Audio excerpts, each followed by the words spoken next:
Hi, magandang gabi sa inyo mga kasawi. Kamusta na po kayong lahat? Naway nasa mabuti kayong kalagayan at mag-iingat kayo palagi mga kasawi. Siyempre, magbabasa tayo ng ating mensahe.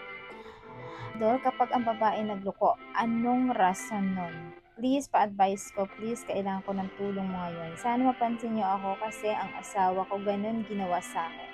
Gusto ko lang malaman ang main reason ng babae bakit sila nagluloko. So, yung ating sender mga kasabi ang isang lalaki. So, ang sabi nga niya, nagtatanong at nagpapatulong kung ano ba ang pinaka main reason ng isang babae kapag once na sila ay nagluloko sa isang lalaki. So, syempre magbibigay tayo ng ating mensahe mga kasawi sa ating center. Para sa akin mga kasawi, kapag once na ang isang babae ay nagloko ito sa kanilang mga asawa or jowa, so ibig sabihin nun ay hindi ka na talaga niya mahal.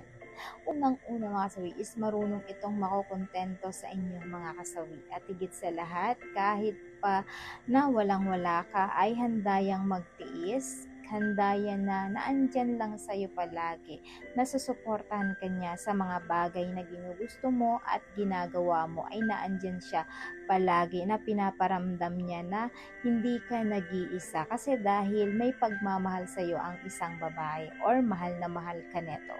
Kapag ang isang babae nagloko ito, so ibig sabihin legit na hindi ka na mahal kasi hindi gagawa ng paraan or hindi gagawin ng isang babae na magluloko sila, na ma-attract sila sa ibang lalaki kapag kamahal ka pa nila. Siyempre kapag hindi ka na nila mahal, doon lang sila nahuhulog, doon lang sila makakaramdam ng talagang hindi ka na nila mahal. Kasi kapag hindi ka na mahal ng isang babae, doon lang sila magi-entertain ng isang lalaki talaga. Kaya ang nararamdaman nila is doon sila, ayan, mahal na mahal nila ang isang lalaki. Kasi ang isang lalaki at isang babae, magkakaiba yan eh.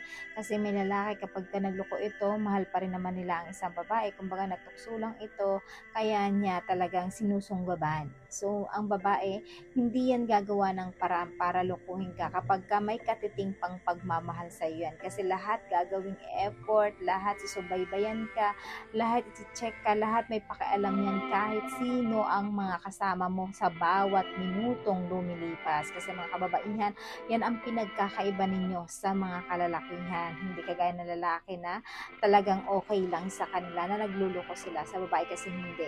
Lalo kapag ang isang babae pa mismo ay nakikipagbingbangan na sa ibang lalaki. So, ibig sabihin nun ay mas komportable na siya sa isang lalaki na ginugusto niya. At higit sa lahat, mas mahal na mahal niya yun kumpara na sa'yo. Kasi ang isang babae, hindi yan makikipagbingbangan sa isang lalaki kung hindi nila mahal. Bakit? Dahil syempre, nandidiri ang mga kababaihan na magpahawak ng kanilang katawan, makipaghalikan sa isang lalaki, at higit sa lahat, yun talagang ibibigay sa'yo yung katawan niya ng buong buo sa isang lalaki na pinagkalulukuhan nila. So kapag kang isang babae nakipagjugyugan na ito sa ibang lalaki, ikaw na mismo ang bumitaw kasi wala nang pag-asa yan.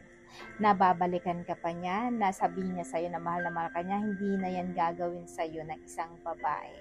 In short, kaya niya nga binigay ang buong buhay niya, pagkatao niya doon sa lalaki na kabit niya, so ibig sabihin nun, mas inaalay niya na yung sarili niya doon kumpara sa'yo. Kumbaga, mas talagang ando na yung buhay niya, hindi ka na. So, sa ganitong sitwasyon, kasi ang mababaihan, mas maselan sila na magbigay ng kanilang dangal sa mga kalalakihan dahil hindi sila basta-basta na bumibigay kapag once na hindi talaga nila mahal ang isang lalaki. So, ganun lang yun kasimple. Kaya ikaw, lalaki, kapag ganito yung asawa mo, isa lang yan, iparaya mo na ang iyong asawa, magparaya ka ng maluwag kahit masakit para sa'yo, pero ito yung ikabubuti mo para hindi kayo magkasakitan ng isang babae na minamahal mo. Mas okay na rin yan na mas maaga na mapil mo sa sarili mo na talagang hindi ka na niya mahal. Mas masaya ka pa dapat kasi mas maaga kang nakawala sa impyerno na karelasyon mo mga kasawi. Yun kaya sa mga ganitong sitwasyon mga kasawi, mas mahalin ninyo yung sarili ninyo kumpara sa mga asawa ninyo kapag ganito dapat nagiging, ayan, mahalin natin yung sarili natin, huwag padalos-dalos at lahat ibibigay sa mga asawa ninyo para bandang huli kapag once na ganito nangyari sa inyo at naka-experience ka, hindi ka mababaliw at talagang hindi ka masasaktan ng sobra-sobra mga kasawi. Yun lang po mga kasawi yung ating suggestion sa ating sender na way naintindihan mo ang ibig kong sabihin. Maraming salamat po sa patuloy na pagsuporta niyo sa akin sa walang sawang pag-share ko. Sa mga hindi pa po nakapag-subscribe mga kasawi, pwede na kayo mag-subscribe, pwede na kayo mag-follow para updated kayo sa topic ko araw-araw. Magandang gabi.